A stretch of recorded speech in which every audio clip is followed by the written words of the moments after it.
सिर्फ अहमक ही नहीं बल्कि जालिम भी है साहब। वो इतना पीटा है बच्ची को। कल जब बच्ची रोती बिलखती घर आई तो जी में आया कि जाके उस कमजर्फ को कत्ल कर दूं या अपने आप को खत्म कर दूं। लेकिन वैसे आपके दामाद का नाम क्या है? जारून मखदूमी। देखिए, क्योंकि मामला आपकी बेटी से जुड़ा हुआ है, हमें उनसे भी बात करनी पड़ेगी। उन्हें बुलवाइए। जी साहब। ये जारून की तरह बोलूंगा। ओके सर, आइए।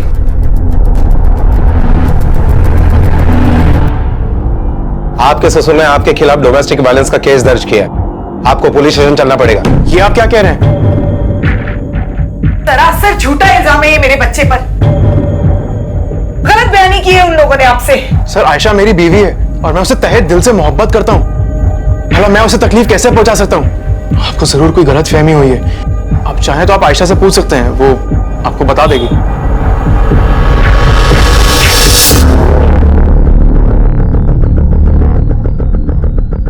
आपके अब्बू ने आपके पति के खिलाफ कंप्लेंट दर्ज करवाई है आपके साथ मारपीट करने की, लेकिन आपके पति का कहना है कि वो कंप्लेंट झूठी है। तो आप हमें बताइए कि सच क्या है। जी, ऐसा कुछ नहीं है। आयशा बेटा, तो फिर ये चोटें कैसे लगी आपको?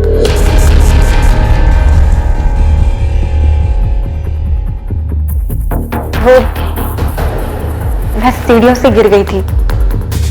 शायद अब्बू को गलतफहमी हो गई और वो यहाँ पर चले आए। रिपोर्ट लिखाने के पहले आपने बात नहीं की थी इनसे?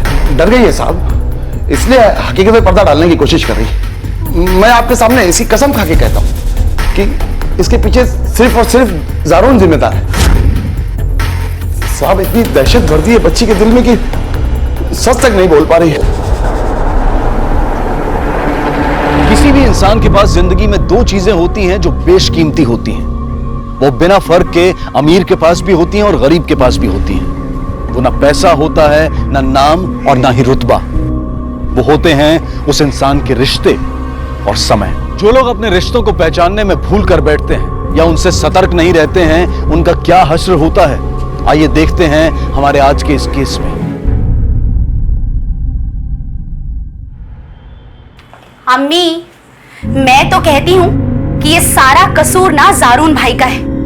कैसे उसे सर पे चढ़ाए घूमते थे, जब देखो तब आयशा आयशा आयशा। अब देख लीजिए नतीजा, पुलिस को झूठा इल्जाम लगाकर दरवाजे पर भेजा है। पता नहीं क्या देखकर निकाह किया था जारून भाई ने उसके साथ।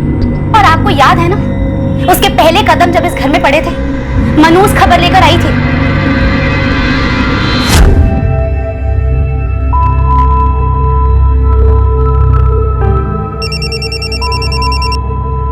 हाँ बोल। क्या? एक मिनट। मगर ये हुआ कैसे? चल चल मैं देखता हूँ। क्या हुआ जारून? मम्मी, वो अली का फोन आया था। हमारे ऑफिस की नई टैक्सी चोरी हो गई। तू सही कह रही है। जब से उस मनूस लड़की के कदम पड़े हैं इस घर में, हम पर मुसीबतों का पहाड़ ही टूट पड़ा है।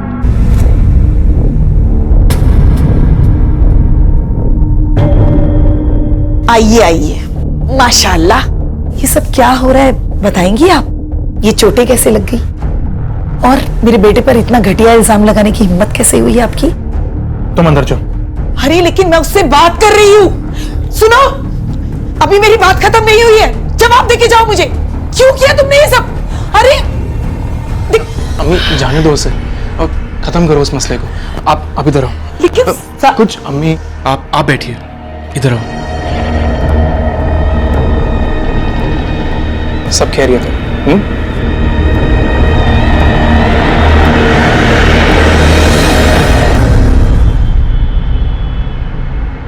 साला, मेरी तो समझ नहीं आ रहा कि ये हो क्या रहा है। पिछले 3 महीनों से झटके पे झटके लगे जा रहे हैं। पहले 3 टैक्सी में से अफजल लेके भाग गया और दूसरे का एक्सीडेंट, और अभी तीसरी का चोरी। जारून सुन, हमें ना पुलिस में कंप्लेंट करनी चाहिए। हो ना हो, साला कोई अपना ही आदमी जो सारे काम कर रहा है। नहीं अल्ताफ, यहाँ पर जो भी लोग काम कर रहे हैं वो अपने ही तो हैं। मेरा यकीन है कि अगर इनमें से किसी ने भी चोरी करी है ना, तो जरूर किसी मजबूरी में करी होगी, वरना ऐसे कौन चोरी करता है? देख जारून, इतना मैंने कहा ना, यहाँ पुलिस नहीं आएगी तो नहीं आएगी।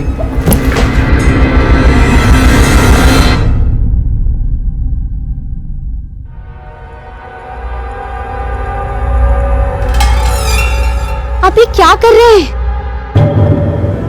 आपके ये सब करने से हमारी जिंदगी नहीं चलने वाली।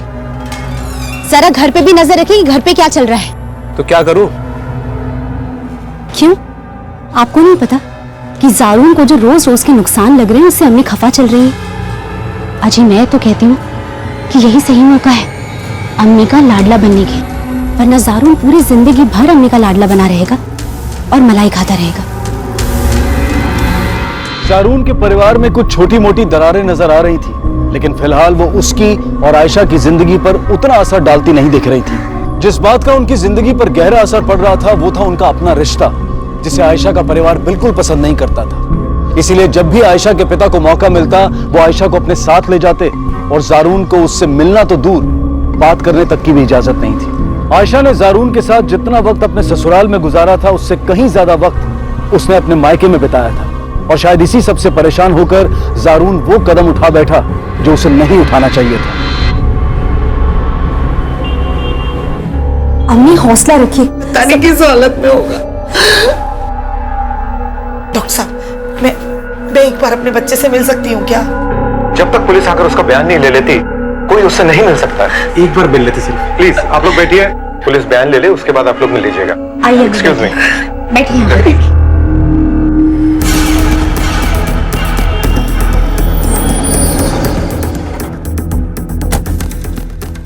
कैसी हालत? खतरे से बाहर है, खाने में जहर था। अब उसने ये जहर अपने खाने में मिला था या बाहर से किसी और ने उसे मारने की कोशिश की थी, ये कहना मुश्किल। उसे कौन मारेगा साहब? खुदकुशी करने की कोशिश की है उसने। क्यों? जारून भाई के ससुराल वालों के चलते साहब। वो लोग कई दिनों से जारून भाई पे जोर डाल रहे थे कि वो आयशा को तलाक दे दे, लेकिन ऐसा जारून भाई करना नहीं चाहते थे। इसी के चलते परेशान थे वो। हाँ साहब, आयशा के घर वाले ही जिम्मेदार हैं इन सब काम के लिए। साहब आप उनको गिरफ्तार कीजिए, जारून ने ये सब उनकी वजह से ही किया है। साहब, मुझे नहीं पता कि आयशा के घर वाले हमें क्यों अलग करना चाहते थे, लेकिन आयशा के बिना जीने के बारे में मैं सोच भी नहीं सकता। इसलिए मुझे इसके अलावा और कोई रास्ता नहीं मिला। जरा खुल के बताओगे कि चल क्या रहा था? मैं आयशा से बेहद मोहब्बत करता हूँ सर, और ये बात उसके घर वाले अच्छे से जानते हैं। उन्हें पता है कि मैं उसे कभी कोई तकलीफ नहीं पहुंचा सकता, इसलिए उन्होंने आयशा का इस्तेमाल करके मुझ पर दबाव डाला। फिर उस दिन बड़ी अजीब केस है सर, कभी ससुर दामाद पर इल्जाम लगा रहा है तो कभी दामाद ससुर पर, और इतना कुछ हो जाने के बावजूद भी हमें ये नहीं पता चल रहा है कि असली में मामला क्या है। एक बात तो पक्की है भोसले कि ये ससुर और दामाद दोनों हमसे कुछ ना कुछ जरूर छिपा रहे हैं। लेकिन सर जब हमने पिछली मरतबा उससे पूछताछ की थी तो उसने हमें कुछ नहीं बताया था। अपनी चोटों की वजह भी उसने सीढ़ियों से गिरना बताया था। लेकिन अब हालात अलग है भोसले, अब उसके पति ने जान देने की कोशिश की है, हो सकता है वो भी कुछ अलग बोले।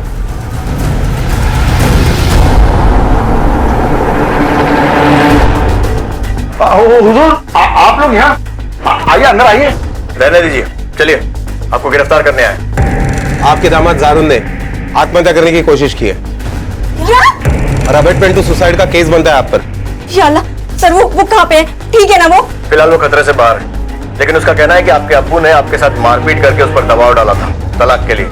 लेके चलो। साहब वो खबीज जारून झूठ बोल रहा है साहब। अपनी मर्जी से खुद उसने मेरी बेटी को तलाक दिया साहब। फिर जाके पकड़ना तो उसे पकड़िए, उसे जेल में डालिए। काय करायचं आणि काय रहे थे बघू तू चल। देखिए उसमें गलती कर रहे हैं आप लोग, अल्लाह के नेक बंदे पर जुल्म कर रहे हैं आप लोग। देखिए हमारी बात सुनिए साहब, हमने कुछ किया नहीं है। आयशा और जारून के माता पिता में से कौन सच बोल रहा था और कौन झूठ, अब तक इसका फैसला नहीं हो पाया था। पुलिस ने अबेटमेंट ऑफ सुसाइड के चार्ज में आयशा के पिता को गिरफ्तार कर लिया। दूसरी तरफ जारून से तलाक लेने के बाद आयशा इद्दत के वक्फे को पूरा करने के लिए जारून के घर लौट आई थी। जारून और आयशा का रिश्ता या उसे लेकर उनकी सोच उनका जाती मामला था, लेकिन चूंकि ये पूरा मामला इस रिश्ते को लेकर शुरू हुआ था तो देखना यह था कि उनका ये साथ इस मामले पर कैसे और कितना असर डालता है।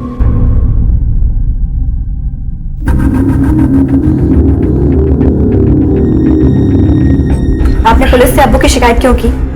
खबर है आपको, अब्बू जेल में बंद है। भाभी जान, इसको ऐसा करने के लिए मैंने ही कहा था। हालत देख रहे हैं आप इसकी, क्या हाल बना लिया है। और भाभी जान, जो हुआ अच्छा ही हुआ, कम से कम आपकी जिंदगी में खुराफात तो नहीं करेंगे। देखिए अल्ताफ भाई, ये हमारा जाती मामला है, प्लीज इसमें दखल अंदाजी मत कीजिए। आयशा, 1 मिनट। रात काफी हो चुकी है, आपकी अम्मी आपकी राह देख रही होंगी। ख्याल रखना अपना भाई। अल्लाह हाफिज।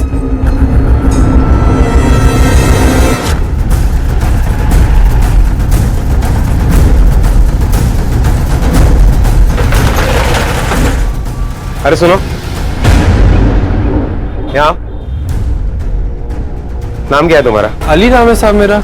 जारून भाई के इधर काम करता हूँ मैं। अच्छा, सुना है पिछले कुछ दिनों से जारून भाई का धंधा कुछ मंदा चल रहा है। हाँ साहब, धंधा काफी मंदा है साहब। कुछ दिन पहले एक गाड़ी चोरी हो गई, फिर उसके बाद एक गाड़ी का जोरदार एक्सीडेंट हो गया, और अभी कुछ दिन पहले ही ऑफिस में चोरी भी हुई है साहब। अच्छा, जारून भाई का कोई अच्छा दोस्त या कोई दुश्मन तुम्हारी नजर में? दुश्मन का तो पता नहीं साहब, पर हाँ, अल्ताफ भाई उनके काफी करीबी हैं और यहीं साथ में काम भी करते हैं। और हाँ साहब, जारून भाई उनको अपने भाई जैसा ही मानते साहब। आपने अल्ताफ के कहने पर खुदकुशी करने का नाटक किया? नाटक नहीं था ये, सच में मरना चाहता था मैं। और पुलिस के आने से पहले अल्ताफ मेरे पास आया था और उसी ने मुझे ये आइडिया दिया था, जो कि काम कर गया। अब हमें कोई अलग नहीं कर सकता आयशा। हम हमेशा साथ रहेंगे, क्योंकि मैं आपसे मोहब्बत करती हूँ और अपने घर वालों से भी बहुत मोहब्बत करती हूँ। इसीलिए इतना जुल्म सहने के बाद भी हमने अपना मुंह नहीं खोला। मुझे यकीन है एक दिन वक्त आएगा और वो समझ जाएंगे। तू बहुत अच्छी है आयशा, लेकिन तेरे घर वाले बिल्कुल भी नेक नहीं है। वो हमें बिल्कुल भी सुकून से जीने नहीं देंगे। मेरी बात सुन, अल्ताफ के पास एक और आइडिया है। आइडिया? हाँ। कैसा आइडिया? मतलब आयशा के पिता ने सही कहा था कि जारून के बिजनेस की हालत वाकई में बहुत खराब है। गुड मॉर्निंग सर, चाय लीजिए। लेकिन जिस तरह से बिजनेस में बार बार नुकसान हो रहा है, वो भी नॉर्मल नहीं लगता है। सर, मैंने जारून के ऑफिस में काम करने वाले हर एक शख्स से बात की। सभी को यही लगता है कि जारून का सबसे करीबी कोई ऐसा है जो उसके साथ छुपकर दुश्मनी निभा रहा है। क्या लगता है तुम्हें, कौन हो सकता है वो करीबी? सर, कोई दोस्त भी हो सकता है और कोई दुश्मन भी। अगर दुश्मन के बारे में बात की जाए तो आयशा का परिवार, जिन्हें जारून को तकलीफ पहुंचा के खुशी मिलेगी। दोस्त के बारे में बात की जाए तो एक ही ऐसा शख्स है जो जारून के सबसे करीबी भी था और उसका एम्प्लॉय भी, और वो है अल्ताफ। इस जारून से पूछताछ करो। इसके दोस्तों और दुश्मनों को पहचानने से पहले इसे जानना बहुत जरूरी है। Okay sir.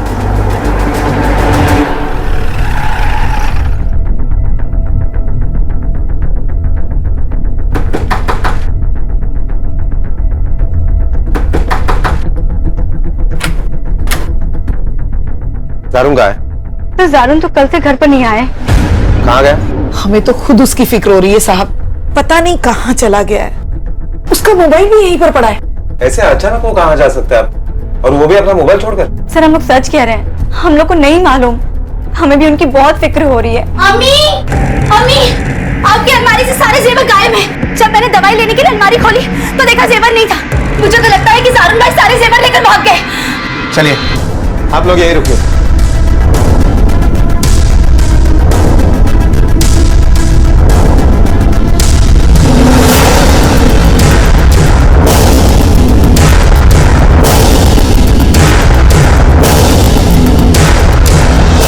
अपने घर से जेवर चोरी करके जारून रातों रात गायब हो चुका था। ये काफी अजीब बात थी, लेकिन इससे भी ज्यादा अजीब बात यह थी कि ऐसा करने से पहले उसने अपनी पत्नी आयशा से भी कोई बात नहीं की थी, जिससे अलग होने के सिर्फ ख्याल से ही वो अपनी जान देने की कोशिश कर चुका था। सर, कल रात मैं और माहिरा सहर भाभी के घर पे गए हुए थे। उनकी अम्मी की तबीयत खराब चल रही थी तो उनको देखने चले गए। घर लौटने में देर हो गई और जब घर पे पहुंचे तो बिस्तर पर जारून का फोन था, पर जारून घर पर नहीं थे। और आप दोनों? आप तो घर पे ही थे। सब जारून और रफीक दोनों के आने से पहले ही मेरी आंख लग गई थी, और वैसे भी इन दोनों के काम से लौटने का कोई तय वक्त नहीं है। अक्सर देर हो जाया करती है, तो इसीलिए उन दोनों को ही हमने एक एक चाबी देके रखी हुई है। अगर जारून रात को आया भी होगा तो मुझे नहीं पता। मेरी आंख तो तब खुली जब बहुएं वापस आई और आयशा ने मुझसे जारून के बारे में पूछा। काम के सिलसिले में कल रात मुझे भी आने में देर हो गई थी, और मैं आतिश हो गया था। जारून घर पे था या नहीं ये मुझे नहीं पता। मुझे लगता है साहब कि पक्का आयशा के घर वालों ने जारून को गायब किया है। हाँ साहब, वो जारून ने उन पर केस करवाया था ना, तो सब अंदर हो गए थे। तो उन्हें लगा होगा कि जब जारून ही नहीं रहेगा तो केस भी नहीं रहेगा। लेकिन आयशा के घर वालों को जारून से इतनी क्या प्रॉब्लम थी कि अपने बेटी के पति से ही वो इतनी नफरत करते थे? साहब, जारून का भी एक टाइम था जब उसके सितारे एकदम बुलंदी पे थे। तब साहब आयशा के घर वालों की बहुत मदद करता था। आयशा के घर वालों को लगा था कि आयशा की छोटी बहनों का निकाह भी जारून ही करवाएगा, और जारून को भी इससे कोई मनाही नहीं थी साहब। वो तो पूरी जिम्मेदारी उठाने को तैयार था।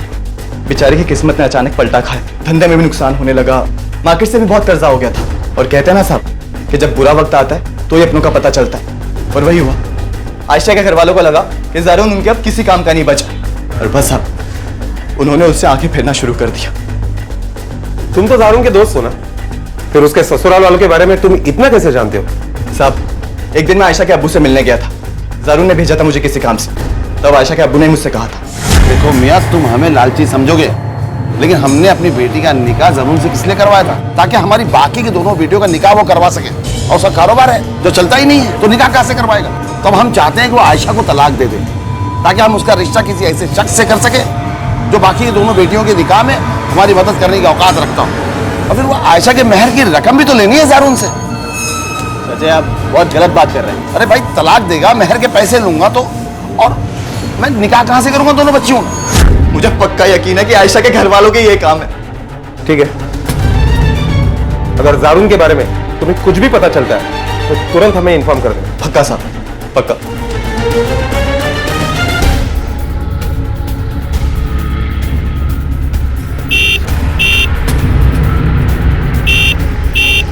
भावसार, तर गाडी थांबा साईडला।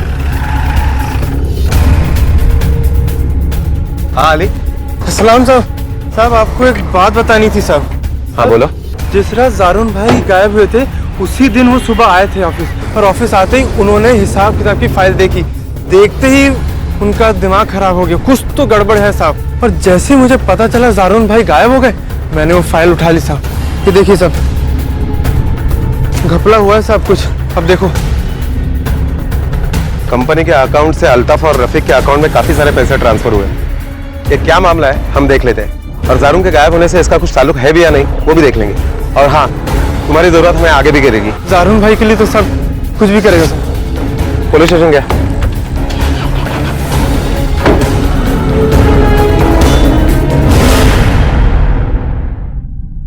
अब तक कितने का घपला किया है जारून की कंपनी के साथ? घपला?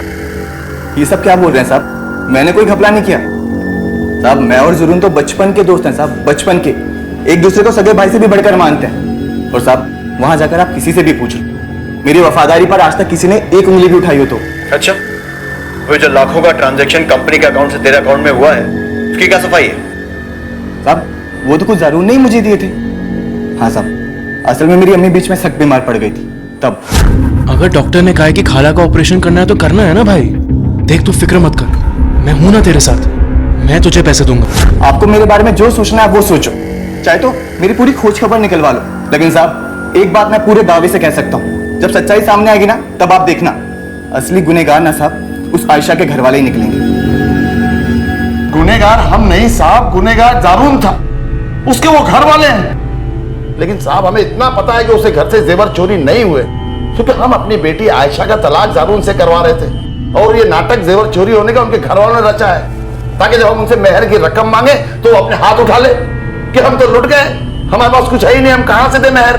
लेकिन तुम्हारी बेटी आयशा, वो तो अभी भी उसी घर में। देखने से तो लगता है कि जारून ने जो कहा था वो सच है, कि वो लोग तलाक नहीं चाहते थे, बल्कि तुम लोग जबरदस्ती उनको अलग करना चाहते थे। नहीं नहीं साहब, ये झूठ है, ऐसा कुछ भी नहीं था, हमने तो कभी सोचा ही नहीं ऐसा।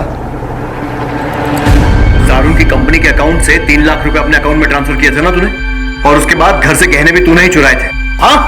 या फिर जारून को मारकर छीन लिए? नहीं साहब, सब मैंने कोई चोरी नहीं की साहब। सब मैं सच कह रहा हूँ। जारून ने जब धंधा शुरू किया तो अम्मी के कहने पर मैंने भी पैसा लगा दिया था साहब, और उसने खुद पार्टनरशिप दी थी मुझे, और बैंक में खाते में मेरा नाम उसने चढ़ाया था।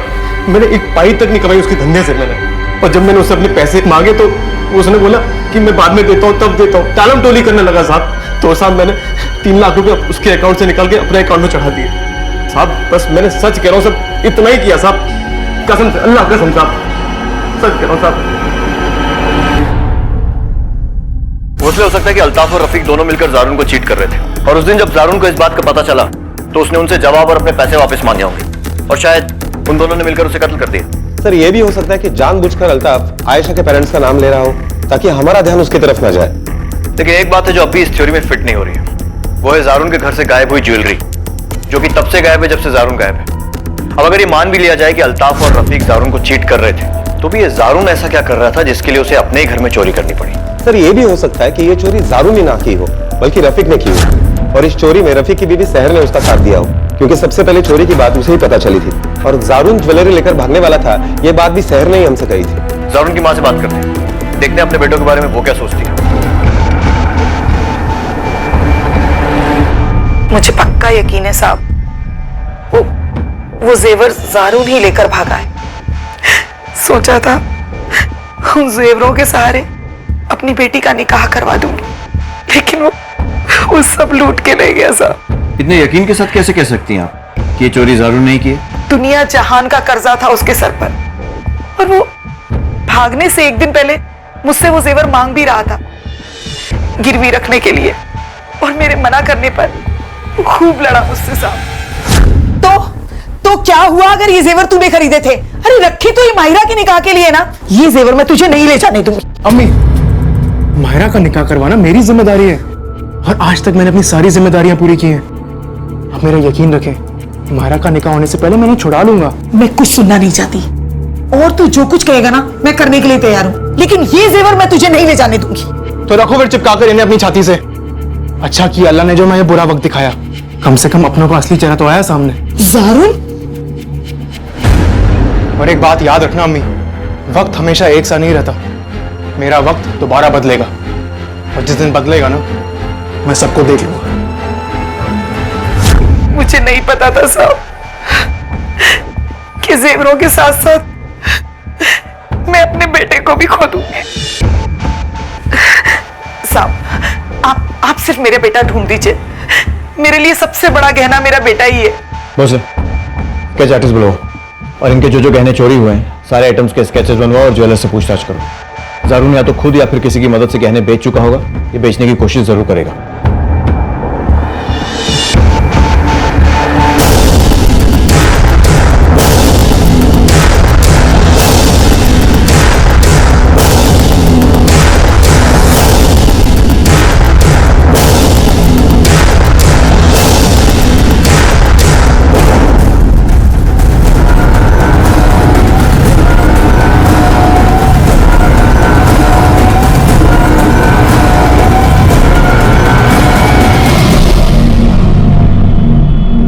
आयशा, अब्बू आप यहाँ? जारून के जाने के बाद अब तेरे पास कोई बहाना नहीं रहा यहाँ रहने का।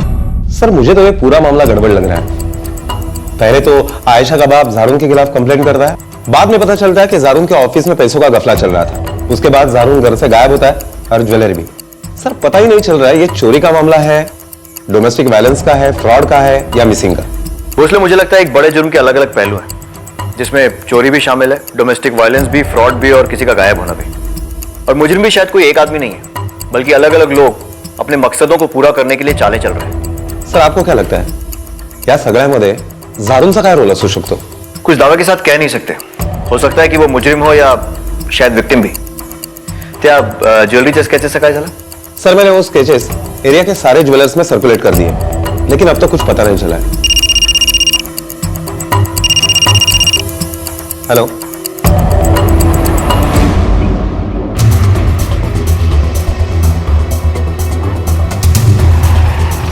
बॉडी को पोस्टमार्टम के लिए भेजो। Okay sir.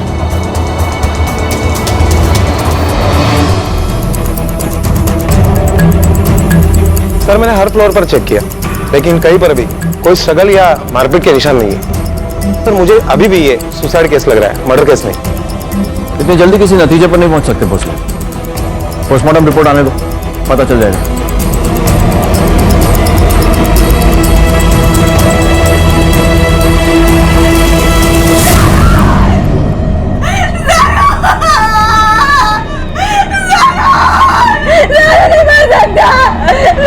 नहीं कर सकता क्या जारून वाकई किसी अपने की साजिश का शिकार हुआ था, या फिर वो कोई और था जिसने जारून के हालात और उसके बिगड़े हुए रिश्तों का फायदा उठाने की कोशिश की थी? यहां एक और अहम सवाल था, और वो ये था कि अगर जारून का कत्ल किया भी गया था तो उसकी वजह क्या थी?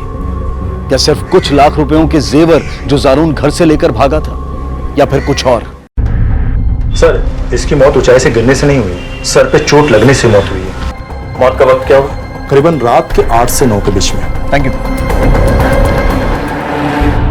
सर, जारून के ऑफिस में काम करने वाले अली से और एक बात पता चली। जारून की जो टैक्सी चोरी हो गई थी, उस पर जो ड्राइवर था वो अल्ताफ का भाई अफजल था। अल्ताफ ने उसे काम पर रखा था और इसलिए जारून ने उसके खिलाफ कोई कंप्लेंट नहीं की थी। मतलब जारून के बिजनेस में हो रहे लगातार नुकसान के पीछे अल्ताफ का हाथ हो सकता है? हाथ हो सकता है नहीं सर, अल्ताफ के बैंक स्टेटमेंट को देखकर तो यही लग रहा है कि अल्ताफ का ही हाथ है, क्योंकि जब जब जारून को बिजनेस में बड़ा लॉस हुआ है तब तब अल्ताफ को उतना ही फायदा हुआ है। जब जारून की टैक्सी चोरी हो गई थी, उसके एक हफ्ते के बाद लगभग 3 लाख रुपए की एंट्री अल्ताफ के बैंक रिकॉर्ड में। जारून के ऑफिस से 1.5 लाख रुपए चोरी हो गए थे, उसकी भी एंट्री अल्ताफ के इस बैंक अकाउंट में। सर, ऐसी कई सारी एंट्रीज है जो जारून के नुकसान से मैच हो रही है। मतलब जारून को अल्ताफ की इस धोखाधड़ी का पता चल गया होगा, दोनों के बीच में झगड़ा हुआ होगा, और फिर अल्ताफ ने या तो उसे खुद मार दिया या फिर अपने उस मौसेरे भाई अफजल से मरवा दिया। अल्ताफ और उसके कजिन अफजल दोनों के फोन की लोकेशन जारून के मर्डर और वक्त के साथ मैच करो और दोनों को उठा कर लो। Okay sir.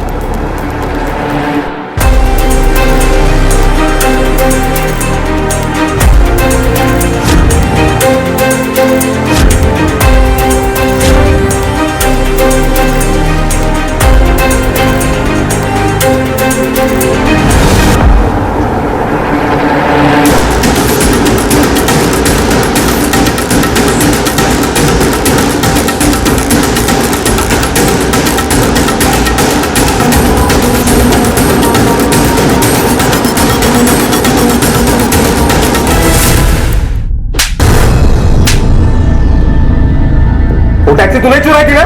जी साहब, मैंने चुराई थी जारून भाई की टैक्सी, पर साहब वो तो मैंने अल्ताफ भाई के कहने पे चुराई थी साहब।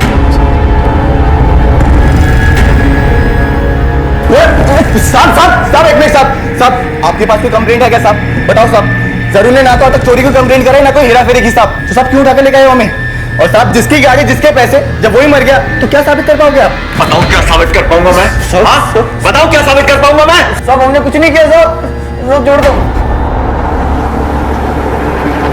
सर, दोनों के मोबाइल लोकेशन आ गए, लेकिन क्राइम के वक्त ये दोनों क्राइम स्पॉट पर नहीं थे। हाँ सर, अफजल उस वक्त अपने गांव में था और अल्ताफ टैक्सी चला रहा था। दोनों ने जारून को चीट किया है, लेकिन उसके कत्ल में इन दोनों का हाथ है ऐसे लगता तो नहीं है। पता नहीं भोसले, पर मुझे लग रहा है कि इस अल्ताफ का इस केस से काफी गहरा लेना देना कुछ तो है जो अब तक सामने नहीं आ रहा है। ये भी तो पॉसिबिलिटी है कि इन दोनों भाइयों का या फिर सिर्फ अल्ताफ का कोई पार्टनर हो जिससे उसने जारून का कत्ल करवाया। हाँ, हो सकता है, लेकिन इस बात को साबित करने के लिए हमारे पास कोई ठोस सबूत नहीं है, और ना ही कोई ऐसा केस जिस वजह से हम इन दोनों को यहाँ पर ज्यादा देर तक रोक सकते हैं।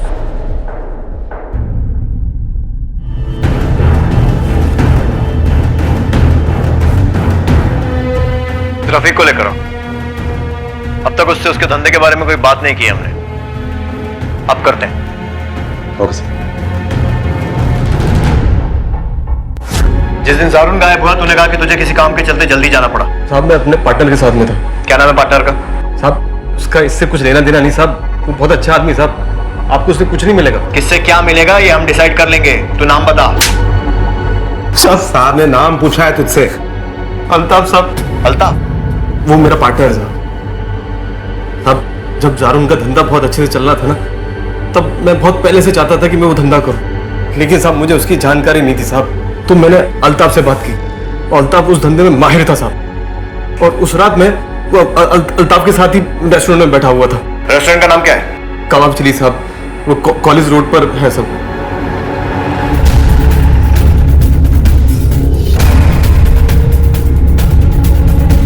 सीसीटीवी है यहाँ? नहीं साहब, सीसीटीवी तो नहीं है। इन 2 लड़कों को जरा ठीक से देखो। इनका कहना है कि 16 तारीख की रात को 10 बजे तक ये आपके होटल में ही थे। होंगे तो भी बता नहीं सकता साहब, क्योंकि रेगुलर कस्टमर तो है नहीं। ये रेस्टोरेंट है साहब, यहाँ कितने लोग रोज आते जाते हैं, अब किस किस का हिसाब रखें। भोसले, मुझे लगता है कि जो रफीक की देर रात तक काम करने वाली बात है वो झूठी है। वो सिर्फ अपने और अल्ताफ के लिए अलावाइज तैयार कर रहा है। सर, श्योरिटी से कुछ भी कहा नहीं जा सकता, क्योंकि हमारे पास कुछ भी सबूत नहीं है। हाँ, लेकिन पॉसिबिलिटी तो बनती है। फिर भी दोनों पर नजर रखो। अगर अल्ताफ ने जारून को मारा है तो उसका मोटिव क्या था, और अगर रफीक ने अपने भाई को मारा है तो क्यों? अगर मर्डर को पकड़ना है तो मर्डर का मोटिव जानना बहुत जरूरी है। सर, एक इंटरेस्टिंग कड़ी मिली है। ये अल्ताफ के कॉल रिकॉर्ड से पता चलता है कि आयशा के बाप के बीच में और अल्ताफ के बीच में काफी सारे कॉल्स हुआ करते थे और इन दोनों की बातचीत आज तक जारी है। जारून का दोस्त उसके ससुर से क्या बात करता होगा? सर, अल्ताफ की शादी अब तक हुई नहीं है। कहीं ऐसा तो नहीं कि इस बातचीत का आयशा से कुछ लेना देना हो? चलो। आयशा,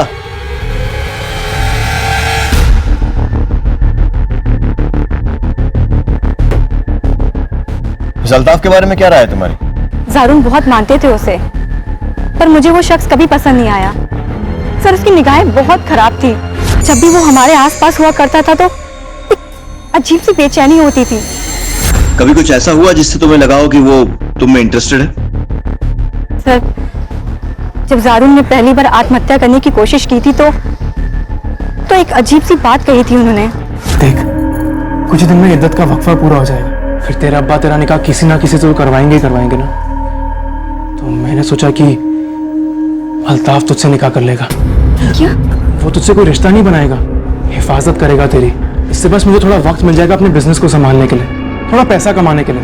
और एक बार मैंने पैसा कमा लिया ना, उसके बाद तेरे अब्बा को भी हमारे रिश्ते से कोई तकलीफ नहीं होगी। फिर सब कुछ पहले जैसा ठीक हो जाएगा, हम दोबारा निकाह कर लेंगे।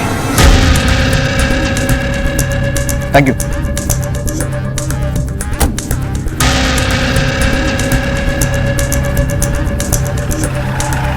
जी हाँ, अल्ताफ करना चाहता था आयशा से निकाह, और उसके लिए निकाह के खर्च के 3 लाख रुपए और बाद में हमें सहारा देने के लिए महीने के 25,000 रुपए देने का वादा भी किया था उसने। लेकिन हमने ना तो हाँ कहा हुजूर और ना ही ना। लेकिन मन ही मन में आपने अल्ताफ का वो ऑफर मान लिया था और इसीलिए जारून पर दबाव डाल रहे थे तलाक के लिए, और आयशा के साथ मारपीट भी इसीलिए कर रहे थे ना। देखिए, जो भी बोलने वाले हैं सोच समझ कर बोलिए। आपका एक गलत जवाब आपको बहुत लंबे टाइम के लिए जेल पहुंचा सकता है। जी हाँ हुजूर, हम चाहते थे कि आयशा जारून से तलाक लेके अल्ताफ से निकाह कर ले, और उस पर जुल्म करने का तरीका भी हमें अल्ताफ ने ही बताया था। ये लो चचा 20,000 रुपए, अभी इतना ही रखो और जैसा मैंने कहा वैसा करते जाओ। आयशा पे जुल्म ठाते रहना, क्योंकि आयशा पे जुल्म जारून बर्दाश्त कर नहीं पाएगा, और जैसा आप कहेंगे वैसा करेगा। क्योंकि वो जानता था कि जारून आयशा से बहुत मोहब्बत करता है और उसे बचाने के लिए वो उसे तलाक जरूर देगा। हमने वही किया है हुजूर जो अल्ताफ ने हमें बताया।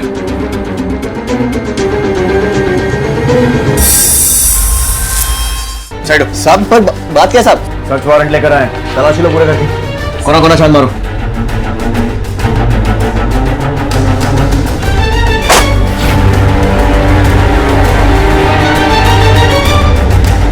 चल।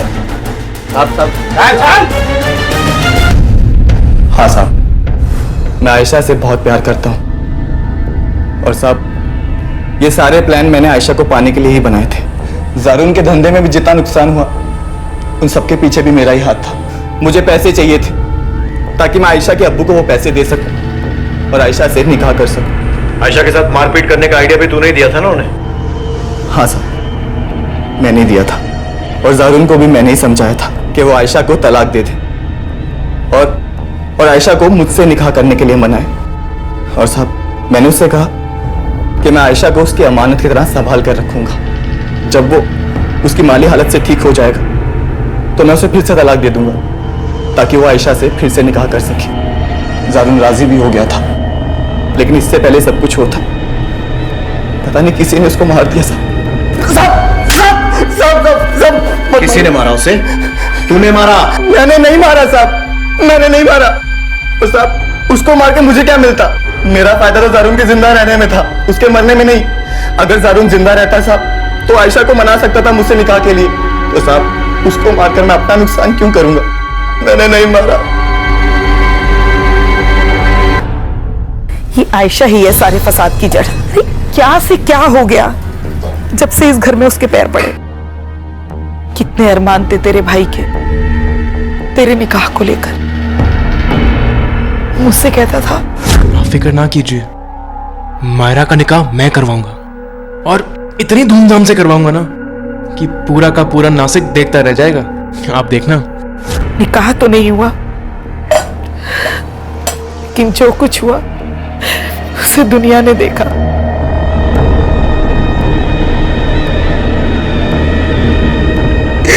अम्मी, अम्मी मत रो। सर, रफीक सच बोल रहा है। जारून का मर्डर ना रफीक ने किया है ना ही अल्ताफ ने।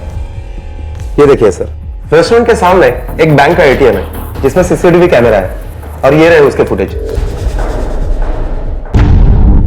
इस फुटेज में साफ साफ दिखाई दे रहा है कि ठीक 7:15 बजे रफीक और अल्ताफ दोनों जन रेस्टोरेंट में गए और 9:15 बजे के करीब ये दोनों जन रेस्टोरेंट से बाहर आए और पोस्टमार्टम रिपोर्ट के मुताबिक जारून का मर्डर 8 और 9 बजे के बीच में हुआ। इसका मतलब है जारून के मर्डर से इन दोनों का कोई ताल्लुक नहीं है। उसने अगर रफीक और अल्ताफ रेस्टोरेंट में थे, अफजल अपने गांव में था और आयशा का बाप अपने घर पे था, तो फिर ये कत्ल किया किसने? वो गहने जो जारून के घर से चोरी हुए थे, उसकी कोई खबर? अभी तक उसके बारे में कुछ पता नहीं चला। अजीब नहीं लगता भोसले? अगर जारून ने वो गहने चुराए होते तो उसने बेचकर अपना कर्जा चुकाया होता, और अगर उसके कातिल ने उससे गहने छीने होते तो उसने भी मार्केट में बेचा होता, और अगर ऐसा होता तो हमें खबर लग जाती। लेकिन ऐसा हुआ नहीं है। इसके दो ही मतलब हो सकते हैं। क्या सर? पहला तो ये कि वो गहने किसी औरत ने चुराए जिसका मकसद उन्हें बेचना नहीं बल्कि इस्तेमाल करना है, और दूसरा अल्ताफ और उसके फुफेरे भाई ने गाड़ी की चोरी और पैसों की हेराफेरी का जुर्म कबूल किया और पुलिस ने उन पर मुकदमा दर्ज करके उन्हें अदालत में पेश किया। जारून के चले जाने के बाद आयशा ने जारून के परिवार वालों से किसी भी तरह की मेहर लेने से इनकार कर दिया। जारून के कत्ल की तहकीकात अब भी जारी थी। पुलिस लगातार उस इलाके के ज्वेलरी शॉप वालों से संपर्क बनाए हुए थी, क्योंकि उन्हें पूरा यकीन था कि जारून के कत्ल का राज किसी न किसी रूप में उन जेवरों से जुड़ा है। इस बीच 2 महीनों का वक्त गुजर चुका था और पुलिस के हाथ अब तक कोई सफलता नहीं लगी थी। और फिर एक दिन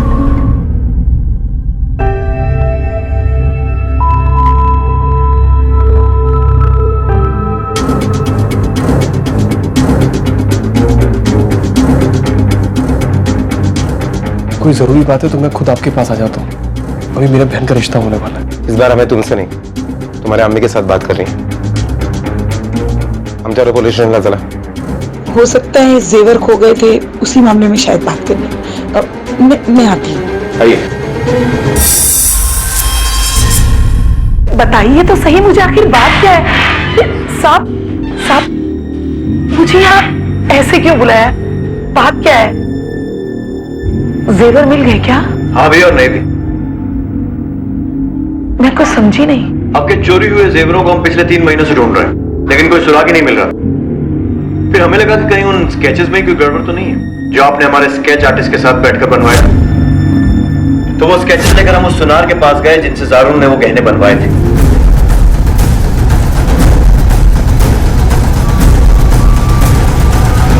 और उसने हमें बताया कि ये तो वो गहने हैं ही नहीं। कंफर्म करने के लिए हमने आयशा को भी वहां बुलवा लिया और उसने भी यही बताया कि ये वो जेवर नहीं है। तो इसका मतलब ये हुआ कि हमारे स्केच आर्टिस्ट से आपने जानबूझकर गलत स्केचेस बनवाए थे। क्यों? बोलिए। उन जेवरों के लिए नहीं मारा मैंने अपने जारून को। उसे कत्ल करने का कोई इरादा नहीं था मेरा। पर जब से वो लड़की आशा उसकी जिंदगी में आई, जारून का धंधा बंद होने लगा। उस पर भारी कर्जा हो गया था। सब घर में सिर्फ वो ही जेवर बचे थे जिनके सहारे मैं अपनी बेटी की निकाह करने के बाबत सोच रही थी। पर जारून वो जेवर भी मुझसे मांग बैठा। मैं नहीं जानती थी। मैंने तो बस ऐसे ही गुस्से में उससे। फिर क्या हुआ? मोहब्बत नहीं की जितनी वो जारून से किया करती थी। मैं अम्मी को बहुत चाहता हूँ पर उनको जेल जाते नहीं देख सकता था, और ना ही मैं अपनी बहन माहिरा का निकाह में कोई परेशानी चाहता था। इसलिए मैंने अम्मी को सलाह दी कि जेवरों को छुपा दे और उसके बाद उसका इल्जाम जारून पर लगा दे। लेकिन जेवर तो तुम्हारे घर पर ही थे और वहीं रहने वाले थे, तो फिर ये चोरी का नाटक क्यों किया? आयशा का तलाक हो चुका था जारून से। इद्दत का वक्फा पूरा होने के बाद जब वो घर जाती तो मेहर की रकम हमें देनी पड़ती। हमारे पास तो पैसे थे नहीं, तो फिर जेवर देने पड़ते, इसलिए हमने जेवर छुपा दिए थे। इसे तकदीर का खेल कहें या त्रासदी कि जारून को इस दुनिया में लाने वाली उसकी मां ही उसके अचानक इस दुनिया से चले जाने की वजह बन बैठी।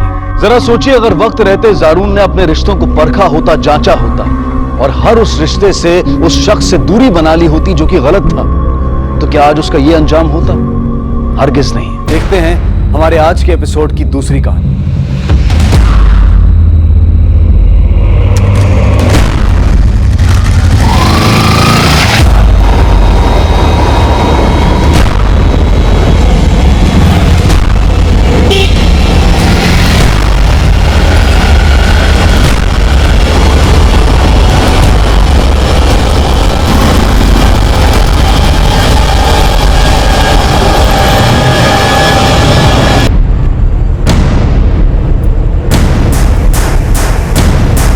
आसपास जाके चेक करो, देखो किसी ने कुछ देखा है क्या। जल्दी सर, सर जल्दी आइए।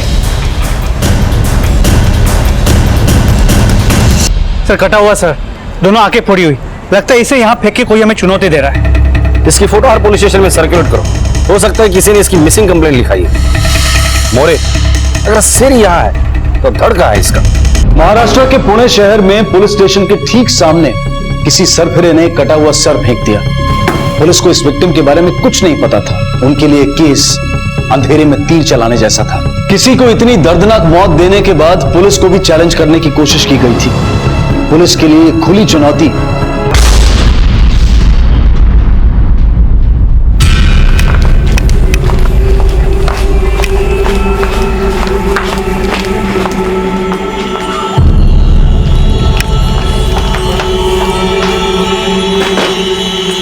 टुकड़े टुकड़े कर देने चाहिए थे उसे, खत्म कर देना चाहिए था उसे।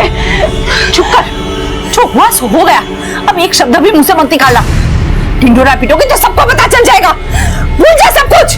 कैसे भूल जाऊं? उसने मुझे धोखा दिया है, मेरे साथ चीटिंग की है, उसने इस्तेमाल किया मेरा। उस कुत्ते को कैसे भूल जाऊं मैं? इसकी सारी चीजें खत्म कर दूंगी, जला के काम कर दूंगी, जला के। मुझे धोखा दिया, कुछ जला के राख कर दूंगी मैं, खत्म कर दूंगी सब कुछ, जला के राख कर दूंगी। छोड़ मुझे, मैंने कहा ना छोड़। सब कुछ जला के राख कर दूंगी मैं, सब कुछ खत्म कर दूंगी मैं।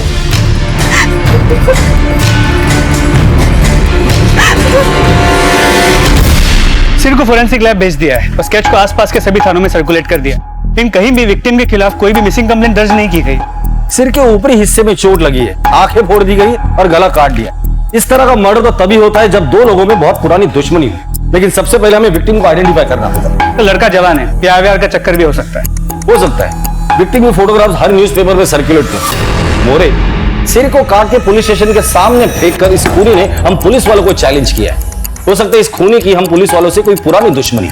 पता करो, हाल ही में कोई केस दर्ज हुआ था जिसका मुजरिम ये सब कर सकता है सर। और हाँ, खबरियों को काम पे लगा दो। पता करो इस एरिया में या आसपास कहीं लड़ाई झगड़ा मारामारी का वाकया हुआ था जिसके चलते ये मर्डर हुआ है। सर, पुलिस स्टेशन तक लाकर फेंका गया है, मतलब धड़ भी दूर नहीं ले गया होगा। अपनी सर्च टीम को काम पे लगा दो। सर।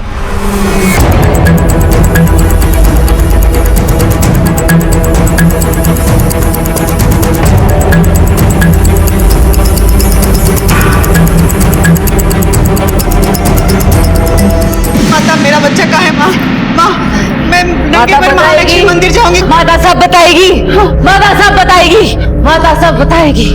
माता को सब दिख रहा है, सब कुछ नजर आ रहा है। माता सब बताएगी, माता सब बताएगी। हो गया इसका शुरू। क्या कर रहे? क्या पागल बना? तुम बीच में मत बोलो, मेरे बच्चे से ज्यादा कीमती नहीं है पैसे। माता, माता, हाँ माँ, माता को सब दिखता है। कहाँ है मेरा बेटा? मेरा बेटा कहाँ है माता? वही लड़की है, उसी ने सारा सर्वनाश किया है, उसी भ्रष्ट किया तेरे बेटे की। नलिनी, नलिनी ने सर्वनाश किया है तेरे बेटे का। मेरा बच्चा आ जाएगा मेरे पास। चला गया तेरा बेटा, लेकर भाग गई वो उसे। प्रकाश, गौरी, ये जितनी जल्दी हो सके ये सब बंद कर देना और किसी को इसकी कानों कान खबर नहीं होनी चाहिए। तुम बीच में मत बोलो माता, आप उनकी बातों को ध्यान मत दो। मेरा बेटा आएगा ना? पूर्णिमा को आएगा तेरा बेटा। जय मां। आधी रात को जब चांद पूरा होगा लौट आएगा, लौट आएगा। जय हो मां। सर आसपास किसी भी झगड़े की कोई खबर नहीं और उस फोटो को भी किसी ने नहीं पहचाना और अब तक उस कटे हुए सर के धड़ का भी कुछ पता नहीं चल पाया है। एक बात समझ में नहीं आ रही, अभी तक विक्टिम के घर वालों ने उसकी मिसिंग कंप्लेंट क्यों नहीं लिखवाई? तो दो चीजें हो सकती है, या तो विक्टिम अकेला रहता होगा, इसके लिए किसी को पता नहीं है कि वो मर चुका है, या फिर ये भी हो सकता है कि किसी पहचान वाले ने ही मारा होगा। ये भी हो सकता है। न्यूज़पेपर का क्या हुआ? सर कल तक फोटो छप जाएगी। एक मिनट के लिए मान भी लेते हैं कि घर वालों ने जानबूझ के मिसिंग कंप्लेंट नहीं लिखवाई, लेकिन दोस्त रिश्तेदार वही तो होगा जो आगे आएगा।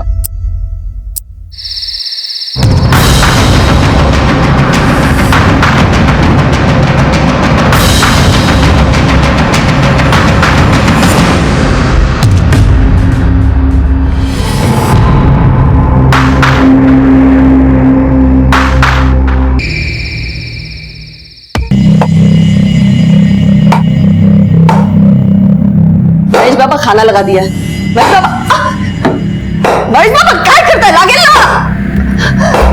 जब देखो तब क्रिकेट क्रिकेट। बाबा खाना यहाँ रख दिया है, खा लेना।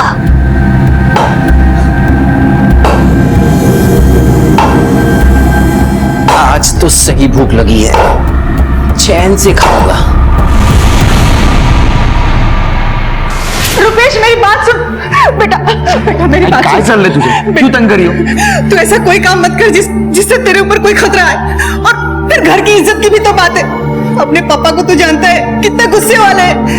और फिर तुझे कुछ हो गया तो मैं कैसे जीऊंगी बता। मेरी बात सुन बेटा। आई टेंशन मत ले, कुछ नहीं होगा। रुपेश आई कुछ नहीं होगा। रुपेश बेटा।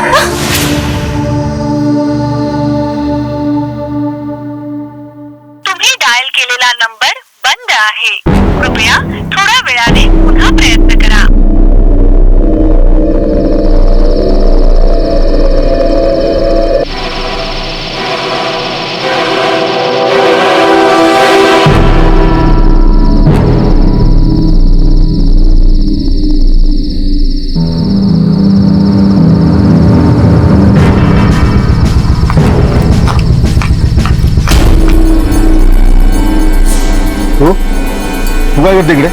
पहले मुझे ये बताओ कि रुपेश कहाँ है? तेरे साथ भागा था ना वो? मेरे साथ भागा था? वो तो मेरे पास आया ही नहीं। तूने क्या छुपाया ना? बता रुपेश कहाँ? बता। झूठ मत बोल। बोल तूने क्या किया मेरे रुपेश के साथ? जाना वो पागल है।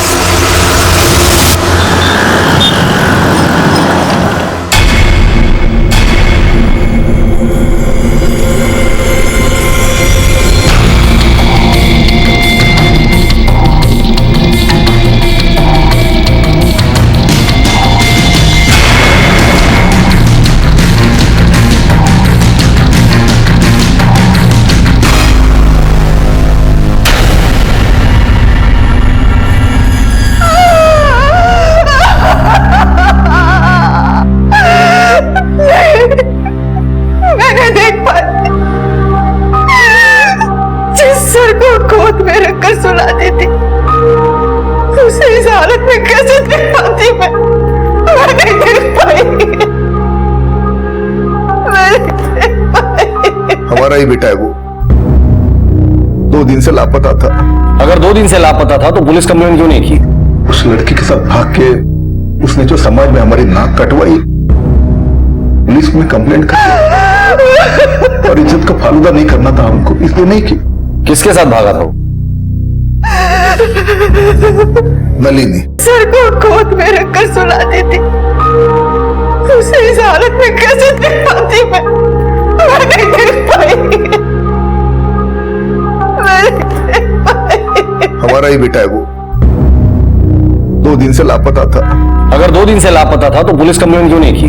उस लड़की के साथ भाग के उसने जो समाज में हमारी नाक कटवाई, पुलिस में कंप्लेंट कर और इज्जत का फालूदा नहीं करना था हमको, इसलिए नहीं की। किसके साथ भागा था वो? नलिनी। नलिनी? अगर वो नलिनी के साथ भागना चाहता था तो उसे मारा किसने? उसका कोई दुश्मन था? नहीं, हमारे रुपेश की किसी के साथ कोई दुश्मनी नहीं थी, लेकिन ये नलिनी उसके पीछे थी। नलिनी और उसकी मां ने ही मारा है रुपेश को। मैं समझ सकता हूं कि आप लोगों पर क्या बीत रही होगी, पर मुझे आपके फैमिली के बारे में जानना बहुत जरूरी है।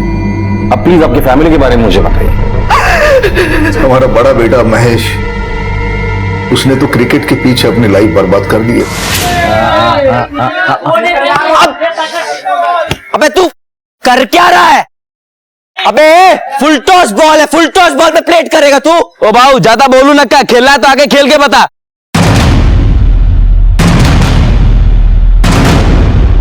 ले जा खेल के बता।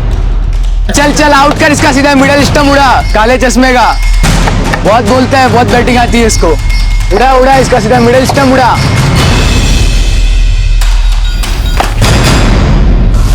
रुपेश हमारा सबसे छोटा और होनहार बेटा। पता नहीं इस नलिनी ने उस पर क्या जादू कर दिया जो उसने अपनी जिंदगी दांव पे लगा दी। ये नलिनी पागल है, पागल। एक बार तो उसे मैंने अपनी फैक्ट्री में रुपेश के साथ देखा था।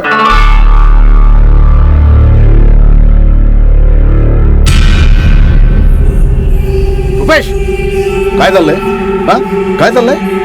किसी तरह रुपेश ने नलिनी के साथ रिश्ते से मना कर दिया था, लेकिन नलिनी और उसकी मां को यह बात मंजूर नहीं थी। उन्होंने रुपेश को बहकाया होगा। तो जब रुपेश ने शादी से मना कर दिया तो नलिनी और उसकी मां ने उसको मार डाला। बहुत ही गुस्से वाले और सन की किस्म की लड़की है वो। उसी ने किया होगा ये सब कुछ। देखिए, नलिनी का नंबर और एड्रेस हमें दे दीजिए और अभी आप जा सकते हैं। जरूरत पड़ेगी तो दोबारा बुला लूंगा।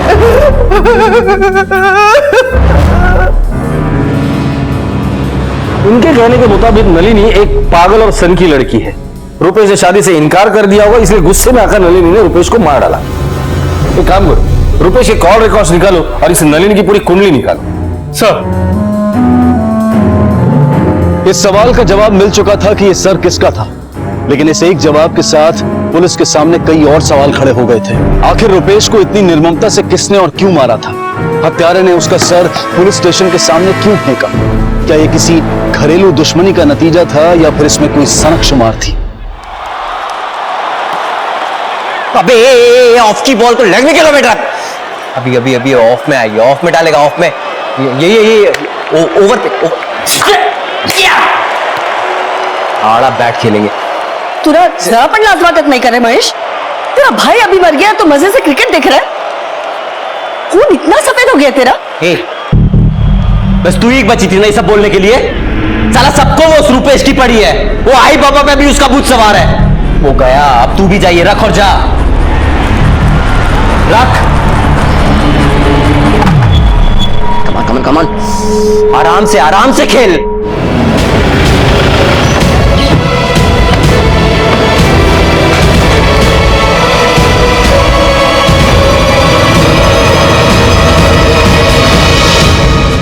नलिनी, हाँ, आप लोग यहाँ क्या कर रहे हो? रुपेश का और तुम्हारा अफेयर था ना?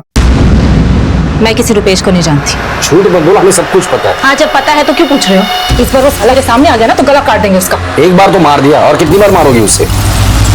क्या कह रहे हैं आप? रुपेश मर चुका है और तुमने मारा है उसे। रुपेश,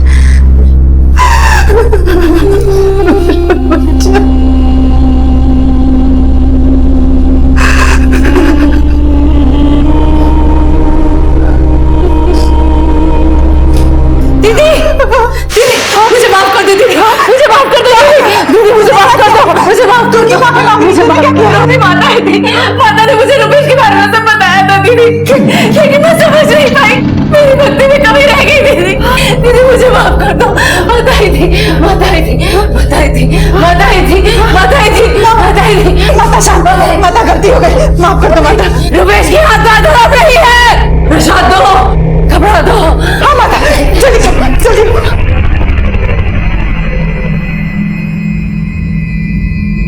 समजाव तुझ्या बायकोला। रुपेश की आत्मा तड़प रही है, रुपेश की आत्मा तड़प रही है। भाई साहब सुनिए तो। ये नाटक, जितना भी पैसा मिलेगा ना चुपचाप आधा दे देना। जल्दी आता यही है। शांत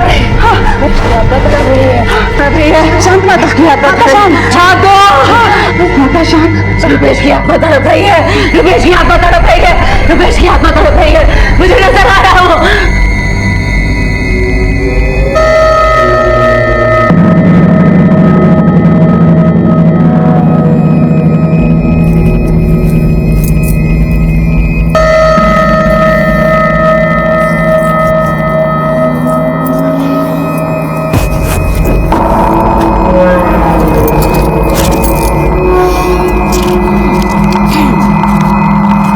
इस महेश का कुछ करना पड़ेगा। साला अपने आप को बहुत स्मार्ट समझता है। उसकी चिंता तुम मत करो मेरी जान, वो तो लूजर है। रुपेश चला गया, सुनील को बिजनेस का कुछ अता पता है नहीं, और गौरी वो तो दिमाग से वैसे ही पैदल है। बचा कौन? हम। आप बस इतना करिए कि सही वक्त पर सही इंफॉर्मेशन मुझे देते रहिए कि कब कौन कहां क्या कर रहा है। जज्बाती लोगों को बेवकूफ बनाना बड़ा आसान होता है। सब कुछ मूंद के न रख दिया तो कहना। क्या बात है। मैंने रुपेश को नहीं मारा। भागने का प्लान तुम्हारा ही था ना? जब उसने मना किया तो उसे मार डाला तुमने? मैं तो उससे प्यार करती थी। मैं खुद को मार सकती हूँ लेकिन रुपेश को नहीं मार सकती। उसके घर वालों ने मारा होगा उसे। उसके बाप ने नफरत करता था वो रुपेश से। उसके घर वालों ने उसकी शादी तय कर दी थी। वो बहुत डर गया था। मैंने उसे हौसला दिया, इसलिए वो मुझसे शादी करने के लिए तैयार हो गया। फिर हमारा प्लान था कि 12 सितंबर को हम घर से भाग जाएंगे। 12 सितंबर क्यों? क्योंकि 13 सितंबर को उसकी सगाई होने वाली थी। सर, मैं आनंदी में उसका वेट कर रही थी, लेकिन रुपेश वहां नहीं आया। मुझे लगा कि रुपेश ने मुझे धोखा दिया है, चला गया वो मुझे छोड़ के। मुझे बहुत गुस्सा आया, बहुत गुस्सा आया कि उसे जान से मार दूं, लेकिन मैंने रुपेश को नहीं मारा। मैं उसे कैसे मार सकती हूँ? और उसके बाप ने मारा होगा उसे पता चल गया था कि रुपेश और मैं सगाई करने वाले, और शादी भी। इसी गुस्से में ना उसने रुपेश को मार दिया होगा। हाँ, उसी ने मारा होगा। बहुत इज्जत प्यारी है ना उसे अपनी, इसलिए उसने रुपेश को मारा होगा। ठीक है,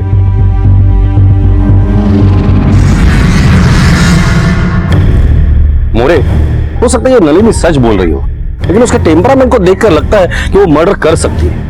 रुपेश अगर नलिनी को नहीं मिला तो फिर गया था कहाँ? ऐसे मामलों में ये दोस्त काफी मदद करते हैं। उसके दोस्तों को दोबारा से बुला के अच्छे से पूछताछ करो और आनंद में जाके पता करो जो स्टोरी नलिनी ने हमें बताई है उसमें कितनी सच्चाई है। सर, नलिनी रुपेश से पागलों की तरह प्यार करती थी। क्या उसके प्यार का यही पागलपन रुपेश की मौत की वजह बनी थी? क्या रुपेश ने नलिनी का दिल तोड़ा था जिसकी वजह से उसने रुपेश के साथ इतना सब कर दिया, या फिर इस सब के पीछे उसका कोई और ही मकसद था?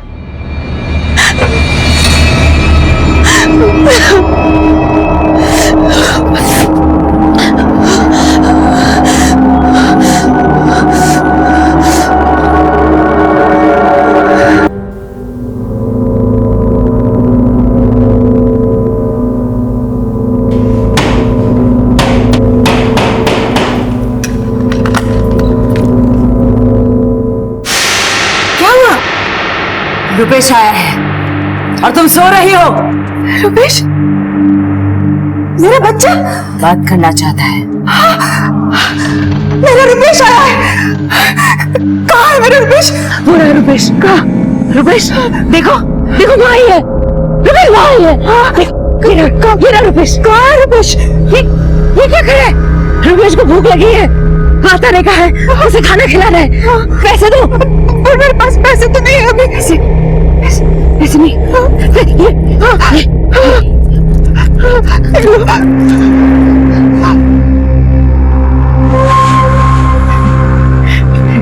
अब खा लेगा रुपेश, खा लेगा रुपेश, खाना प्रणाम करो।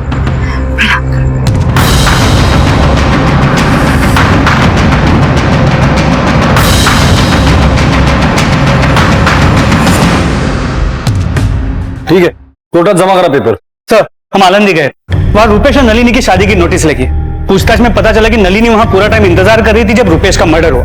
उनके बैंक अकाउंट में भी कोई ट्रांजैक्शन नहीं है, मतलब सुपारी किलिंग का भी एंगल नहीं हो सकता। रुपेश के कॉल रिकॉर्ड्स क्या कहते हैं? सर, रुपेश के कॉल रिकॉर्ड से पता चला है कि ज्यादातर वो नलिनी से ही बात करता था। इसके अलावा बाकी जितने भी कॉल होते थे या तो काम के लिए या तो फिर बचपन के दोस्त सन्नी और सद्दाम को। उठाकर लेकर आओ इस सनी और सद्दाम को। सर, रुपेश बहुत अच्छा लड़का था सर। वो एक पढ़ाकू और जिम्मेदार इंसान था। उसको सिर्फ अपने बिजनेस पे फोकस करता था। हाँ, लेकिन उसके बड़े भाई को क्रिकेट का शौक था। अगर हम लोग उसके साथ नहीं खेलते तो वो हमें मारता था। और जब से रुपेश की लाइफ में नलिनी आई, और नलिनी तो बहुत सनकी किस्म की लड़की थी सर। मतलब रुपेश बेचारा किस्मत का ही मारा था, मैं तो बोलूं सर। घर में जाओ तो उसका बाप सनकी, बाहर और ये नलिनी सनकी। उसका बाप सनकी था मतलब? सनकी बोलेंगे सर, एकदम हिटलर किस्म का इंसान था। बोलो तो जल्लाद था एकदम, साफ बोलो। उसकी दहशत घर में ही नहीं बल्कि बाहर भी थी। तुम लोगों को पता था कि रुपेश नलिनी के साथ भागने वाला है? नहीं साहब, लेकिन जब से नलिनी उसके जीवन में आई तब से वो हमसे दूर रहने लगा साहब। नलिनी को हम पसंद नहीं थे साहब। वो रुपेश को बोलते थे कि हम बुरे लोग हैं साहब। फिर एक बार रुपेश डायरेक्टली आकर हमको बोलने लगा कि अपन की दोस्ती नहीं जमेगी। इस बात पे तो तुम दोनों को बहुत गुस्सा आया होगा और तुम दोनों ने ही मिलकर तुम्हारे दोस्त को मार दिया। हम क्यों मारेंगे उसे? हमारा तो जिगरी यार था सर, वो भाई जैसा था सर। हम क्यों मारेंगे उसको? ठीक है, जाओ तुम। जरूरत पड़ेगी तो दोबारा बुला लूंगा। नजर रखो इन पर। लेकिन सर, एक बात गले से नीचे नहीं उतरती। गर्लफ्रेंड के कहने पे कोई अपने दोस्तों से बात करना क्यों छोड़ेगा? और नलिनी ने भी अपनी स्टेटमेंट में सद्दाम और सन्नी के बारे में कुछ नहीं बताया। लेकिन सबने एक बात कॉमन बताई, ये सुनील बहुत ही सन के आदमी था। नलिनी के पास मोटिव था मारने का, लेकिन अगर नलिनी ने रुपेश को नहीं मारा है तो फिर किसने मारा? इस सावंत फैमिली की पूरी इंफॉर्मेशन निकालो। सर,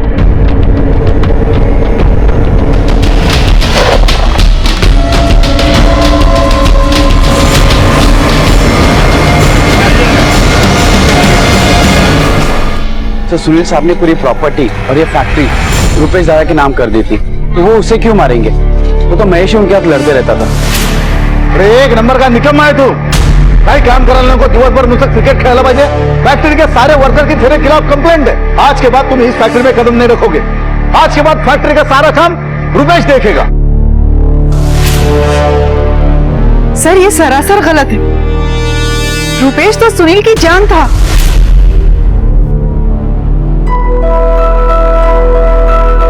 रुपेश तो ताकत था सुनील की, सबसे जिम्मेदार वही था। उसके बड़े भाई और चाचा तो किसी काम के लायक ही नहीं है। ये सुनील शॉर्ट टेम्पर और गुस्से वाला आदमी था, और उसका गुस्सा रुपेश और नलिनी के अफेयर को लेकर था। मोरे, मुझे नहीं लगता कि कोई भी बाप अपने बच्चे को इतनी बेरहमी से मार डालेगा।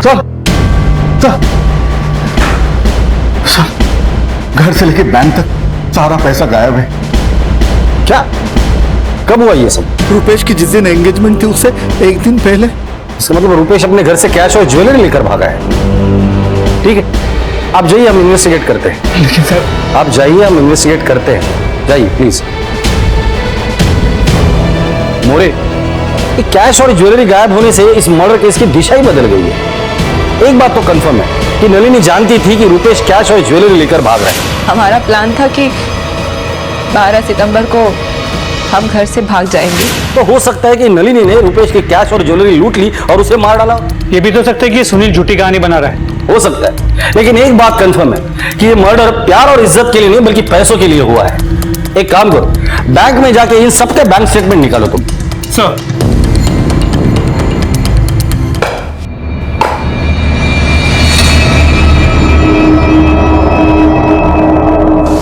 बाबा, हम दोनों एक दूसरे से प्यार करते हैं और शादी करना चाहते हैं। मैं इसके बिना नहीं रह सकता। दो कौड़ी की लड़की के साथ तुम शादी करोगे? बाबा प्लीज। मेरी इतनी हिम्मत कि तुम ये कचरा यहां तक लेके आए? बाबा, मुझे कुछ भी बोलने समाज में हमारा एक स्टेटस है। हमारी बिरादरी के लोग ऐसी लड़कियों के साथ शादी नहीं करते। हे, तुम करोगे शादी इसके साथ? देखा, देख। सर, ये देखिए, स्टेटमेंट के हिसाब से पूरे पैसे रुपेश ने निकाले और यहाँ एक चेक से 1 लाख रुपए महेश के अकाउंट में ट्रांसफर किए गए। रुपेश ने महेश को इतने सारे पैसे क्यों दिए? इस बड़े बेटे की तरफ तो हमारा ध्यान ही नहीं गया। पता करो ये करता क्या है। मुझे तो लगता है ये सावंत फैमिली जैसे दिखती है वैसे है नहीं।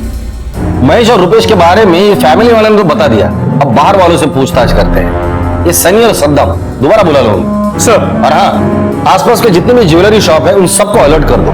जिसके पास भी ज्वेलरी है वो बेचेगा जरूर सर। मुझे पकड़ने में 1 मिनट नहीं लगा, एक पत्थर फेंका पकड़ लिया। उसने जो किया उसके लिए उसको नहीं पकड़ा।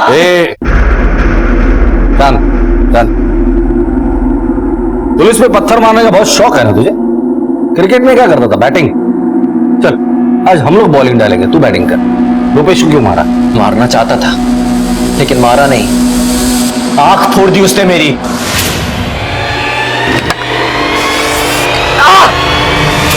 ये देखिए,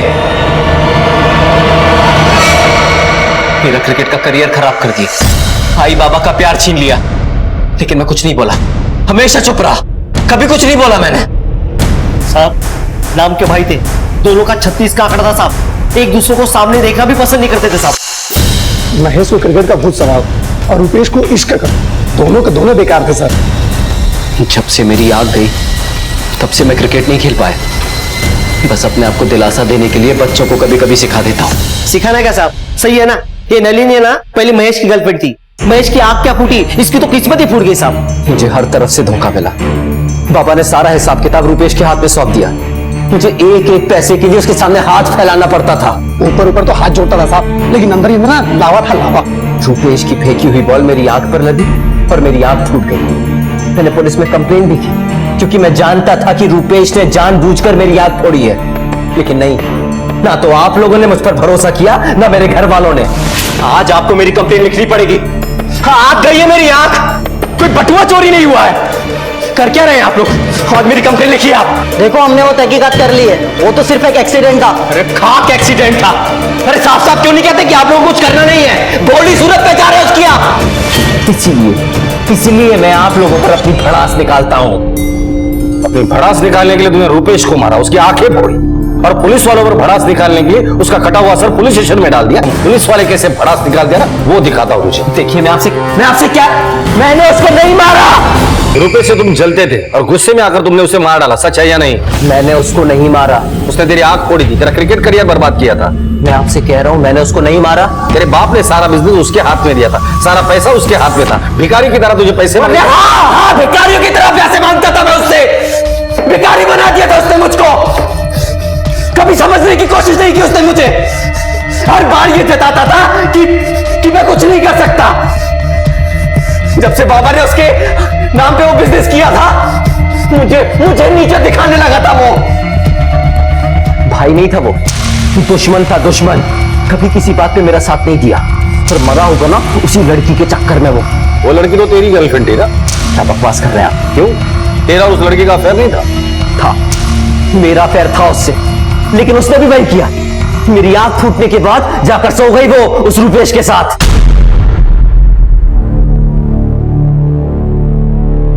महेश के लिए तुमने रुपेश को मार डाला। महेश वो तो पागल है। रुपेश के आगे महेश की तो कोई बराबरी ही नहीं थी।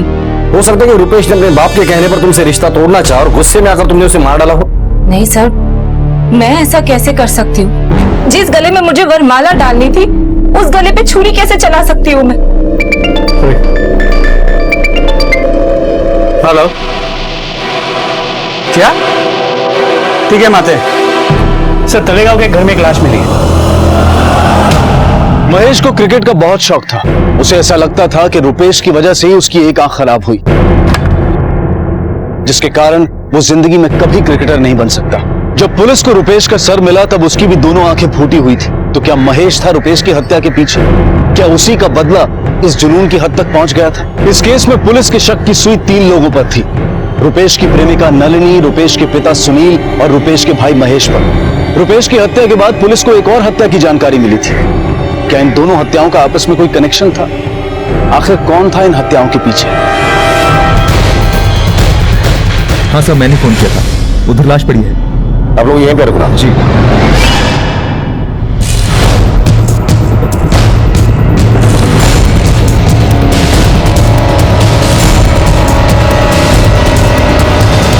ग्लासेस है, एक सनी का है, तो दूसरा कौन था?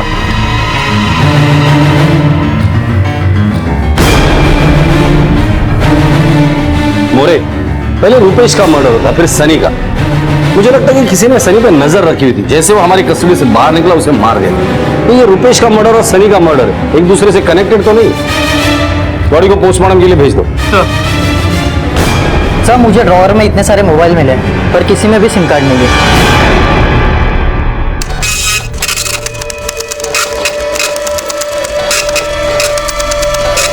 सनी के अकाउंट में इतने हेवी ट्रांजैक्शंस, आखिर वो इतने पैसों का करता क्या था? मोरे, रुपेश, सनी, सद्दाम, तीन खास मित्र, जिसमें से रुपेश और सनी मारे जा चुके हैं, बचा है सद्दाम। कुछ तो लिंक है जो हमसे छूट रही है, उठाकर लेकर आओ इस सद्दाम को।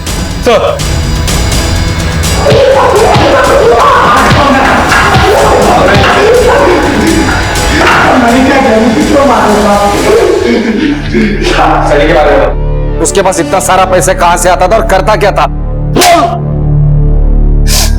साहब हम लोग क्रिकेट मैच में बैटिंग करते थे, सनी को उसकी लत लग गई साहब। महेश भाई भी बैटिंग करते थे, लेकिन वो रुपए से पैसे उठा लेते थे। ये सब तो पहले नहीं बता सकता था। निकल अभी तो, लेकिन शहर छोड़ के जाने के बारे में सोचना भी मत। नहीं जाऊंगा साहब, क्यों जाऊंगा मैं? जा।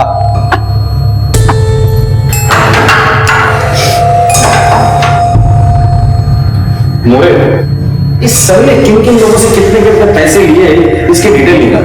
और मोबाइल, उसके पास इतने सारे मोबाइल थे, पता करो ये एक ही सिम कार्ड यूज करता था या अलग अलग सिम कार्ड थे। अगर अलग अलग सिम कार्ड है, उन सारे सिम कार्ड के कॉल रिकॉर्ड्स निकालो। सर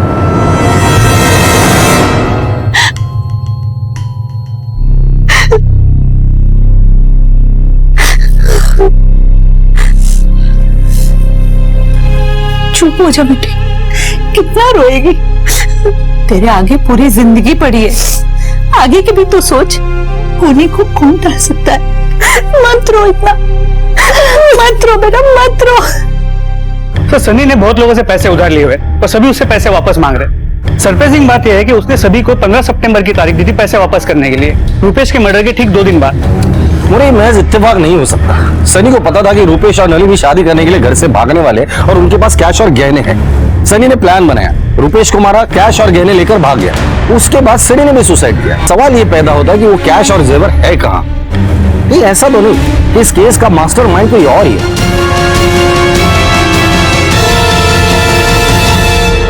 एक काम करो, सनी के जितने भी फोन हमें मिले सारे कॉल रिकॉर्ड बारीकी से चेक करो। सर सनी के नाम पे जो 8 नंबर्स मिले हैं उन सभी के कॉल रिकॉर्ड्स, इनमें से जो लेटेस्ट नंबर है उससे आखिरी कॉल रुपेश को किया गया है, वो भी ठीक उसी दिन जिस दिन वो गायब हो। सर एक सरप्राइजिंग बात और है, इन सभी नंबरों से एक नंबर पे लगातार बातचीत हुई है। किसका नंबर है?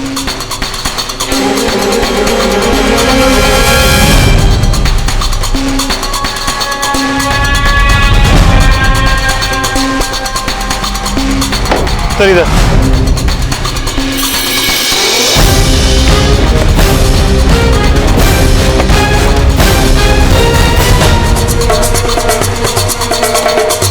तो ताला लगा हुआ है। अरे सुनो, ये ताला कब से लगा है? पता नहीं सर। मोरे, दरवाजा तोड़ दो। सर घर की तलाशी लो अच्छे से।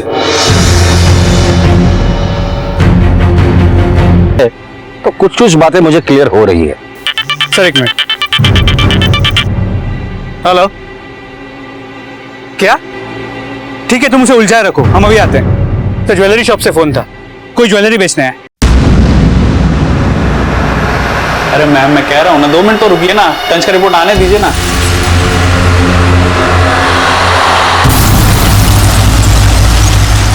और कितनी देर लगने वाली है? थोड़ी देर बस, आने वाली टंच की रिपोर्ट। चोरी का सोना बेचने की असली जगह मैं बताता हूं आपको, ले चलो इसे।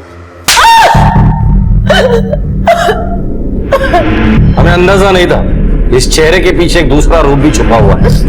क्यों किया ये सब? मैं सावंत परिवार के घर में आके रहने लगी। करने वाला काम तो दिलो साहब, पर मेरी कभी इज्जत नहीं की। हर बात पे धुतकारते मुझे। ये रख और जा, रख। तंग आ गई थी मैं इस जिंदगी से। फिर एक दिन रुपेश का दोस्त सनी मुझे मिला। हम दोनों ही हालात के मारे थे सर। पैसे पैसे होते हमारा अपनी जिंदगी जीने के लिए। सनी रुपेश का जिगरी दोस्त था। उसे पता चला कि रुपेश नलिनी के साथ भाग के शादी करने वाला है और उसने बैंक से सारे पैसे और घर से सारे जेवरात ले लिए। बस फिर क्या, हमने भी प्लान बनाया। सनी ने रुपेश को फोन किया आनंदी जाने के बहाने। अरे यार रुपेश कुड़ा तू, चल लौकर चल यार, चल भाई जल्दी चल, चल लौकर।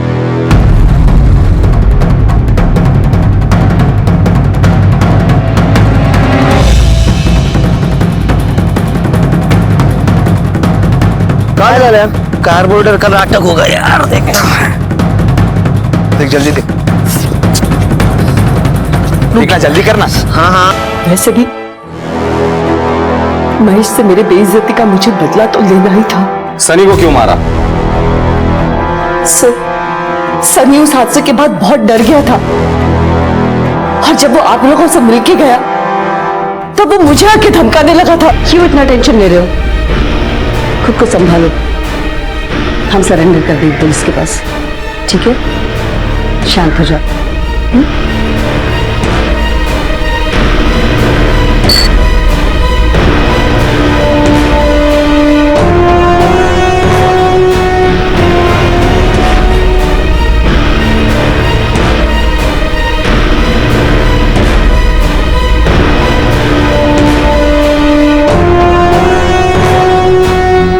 मैं गहने बेचकर कहीं दूर जाना चाहती थी। जो लोग स्वार्थ और लालच में आकर ऐसा घिनौना काम करते हैं ना, उनके कर्मों की सजा उन्हें मिलती जरूर है।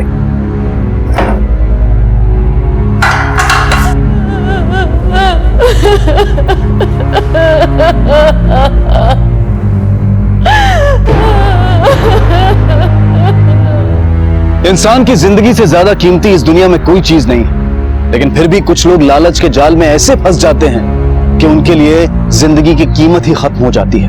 हर कोई चाहता है कि वो एक अच्छी जिंदगी बिताए, उसे किसी चीज की कोई कमी ना हो, लेकिन अपने मन और अपनी इच्छाओं पर काबू रखना इतना भी मुश्किल नहीं है। ये जरूरी नहीं है कि जिंदगी ने हमें जो नहीं दिया है वो हम किसी और की जिंदगी से छीन लें। सपने जरूर देखने चाहिए, लेकिन उन सपनों को सच करने के लिए मेहनत करनी पड़ती है, अपनी नींद की कुर्बानी देनी पड़ती है। इस दुनिया में हर किसी को चीजें प्लेट में सच कर नहीं मिलती, उन्हें अपनी जद्दोजहद से हासिल करना पड़ता है। बेहतर जिंदगी जीने का हक सबको है, लेकिन उसकी कीमत किसी की जान या कोई गुनाह हरगिज नहीं हो सकता। इसी विचार के साथ अब मैं अनूप सोनी आपसे विदा लेता हूं। फिर मुलाकात होगी अगले एपिसोड में एक और चौंका देने वाले केस के साथ। तब तक अपना और अपने परिवार का ख्याल रखें और देखते रहें क्राइम पेट्रोल डायल 100। सबक एक को सीख हम सबको। जय हिंद। इस तरह के और भी एपिसोड देखने के लिए हमारे चैनल को सब्सक्राइब करें और बेल आइकन दबाना ना भूलें।